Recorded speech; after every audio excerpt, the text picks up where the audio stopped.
Масқара ғой мынаңар. Қаншама балықтар мынау деген. Қаншама балықтар бостан босқа текке қырылайын деп тұр жерде.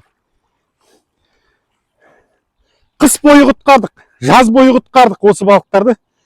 Мен осы видео үндеуімді жақында министр болып тағайындалған Қазақстан Республикасы ауыл шаруашылық министрі болып тағайындалған балық шаруашылық комитет төрағасы Серік Сермағамбетов мырзаға жолдағым келеді. Серік мырза, орныңыз құтты болсын. Біз мынау Атырауда осымен күресіп келеміз, осымен. Жыл сайын осы бізде қайталанатын, су келсе болды осы. Мына балықтар бостан босқа қырылып жатады. Енді бізде бұны құтқаратын рибақыран, табиғат жаңағы жанашырлары, природа охраны пользовательдер бар осы. Солар құтқарады. Белсенділер халық болып атсалысып осындай жаңағы қалып қойған көлшіктердегі суды балық мәліктерді өздеріміз құтқарамыз. Бірақ бізде техника жетіспейді.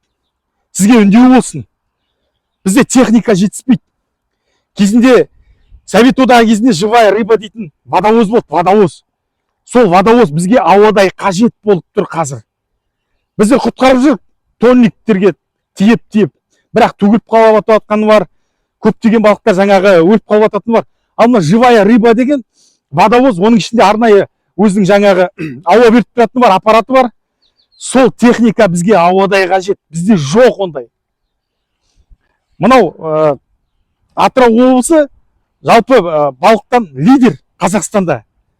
Бірақ бізде техника дамымаған. Осы мәліктерді құтқаратын. Сол себепті сіздің орныңыз құтты болсын. Мен сізге үндеу жолдағым келіп отыр. Белсенді ретінде бізге техника керек. Серік мырза, осыған бір көмектесіп жіберсеңіз. Рахмет.